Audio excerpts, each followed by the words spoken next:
শায়েখ আব্দুল রাজ্জাক বিন ইউসুফ এবং মাননীয় প্রধানমন্ত্রী তারেক রহমানের এই ছবিটা নিয়ে অনেকে দেখি পোস্ট দিচ্ছে, এক একজন এক এক ধরনের মানে মন্তব্য করতেছে আর কি। এখানে হচ্ছে একটা ইফতার আয়োজন ছিল, তো এখানে হচ্ছে মাননীয় প্রধানমন্ত্রী তারেক রহমান ছিল, আরও অনেক অন্যান্য নেতাকর্মীরা ছিল, এবং হচ্ছে আল্লামা মুফতি আব্দুল মালিক ছিল, তারপর হচ্ছে আপনার শায়েখ আহমদুল্লাহ ছিল, শায়েখ আব্দুর রাজ্জাক বিন ইউসুফ ছিল।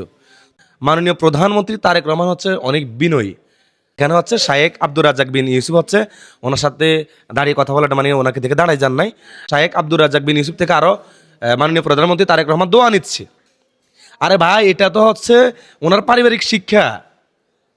মাননীয় প্রধানমন্ত্রী তারেক রহমান হচ্ছে মানে অনেক বিনয়ী। এটা ওনার মায়ের শিক্ষা, হ্যাঁ, বেগম খালেদা জিয়ার শিক্ষা, এটা জিয়াউর রহমানের শিক্ষা, এটা তো ওনার পারিবারিক শিক্ষা রে ভাই।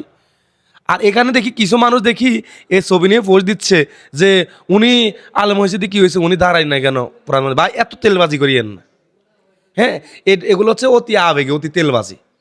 মানে মনে হয় আপনার, মানে কিছু মানুষ আছে এগুলো নিয়ে একটু কথা বললে তো মনে করো হচ্ছে কি নেতা আমাকে ভালো জানবে, আমার উপদেষ্টা কর্মকর্তা যারা আছে অথবা নেতারা আছে তারা মনে হয় এটা দেখলে আমাকে ভালো লাগবে। বা এত এত তেলবাজির দরকার নেই। এমনি তেলবাজি করতে করতে এই দেশটা এমনি শেষ হয়ে গেছে। সব দলে এরকম তেলবাজ কিছু আছে, এত তেলবাজি করার দরকার নেই।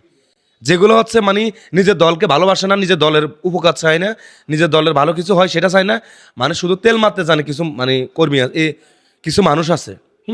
এরা দেখবেন মিছিল প্রোগ্রাম, এদেরকে তেমন দেখবেন না, কিন্তু তেলবাজি করতে দিলে এরা খুব ভালো জানে, মানে বুঝায় যে হ্যাঁ আমি হচ্ছে অনেক কিছু, আমি নেতার জন্য অনেক কিছু করি। ভাই, নেতাকে ভালোবাসেন ঠিক আছে, উনি একজন আলেম মানুষ, উনি হচ্ছে ওনার বাবার বয়সী, ওনার থেকে আরও মাননীয় প্রধানমন্ত্রী আরও দোয়া চাচ্ছেন, এটাই তো বিনয়। আপনি এত তেলবাজি করার কি আছে রে ভাই? তো আমরা মসজিদে ইমাম সাহেবের পিছনে দাঁড়াই, সে যত বড়ই প্রধানমন্ত্রী হোক না কেন, পুরা এই বিশ্বের নেতা হোক না কেন, একজন ইমামের পিছনে নামাজ পড়তে গেলে ইমাম হচ্ছে সবচেয়ে বড় নেতা। ইমাম মানি হচ্ছে নেতা, ওখানে হচ্ছে ইমামই সবার নেতা, তাই না? ইমাম মানি হচ্ছে নেতা, ওখানে হচ্ছে ইমামই মেইন। তো এখানে একটা ইফতার আয়োজনে উনি হচ্ছে ওনার বাবার বয়সী, উনি ওনাকে দেখে দাঁড়াই গেলে যে সম্মান, বিষয়টা তো এরকম না। মানে এই দেশটা হচ্ছে আসলে তেলবাজিতে ভরে গেছে, বুঝছেন? যারা এই ফটোটা নিয়ে যারা পোস্ট দিচ্ছেন বা বিভিন্ন মন্তব্য করতেছেন, একটু তেলবাজি বন্ধ করেন ভাই, একটু তেলবাজি বন্ধ করেন। হ্যাঁ, আপনি কেমন কর্মী বা কেমন কেমন ধরনের মানুষ সেটা আপনার নেতা ভালো করেই জানে। যারা প্রকৃত রাজনীতি করে তারা আসলে এরকম না, এরকম মন্তব্য কখনোই করেন না।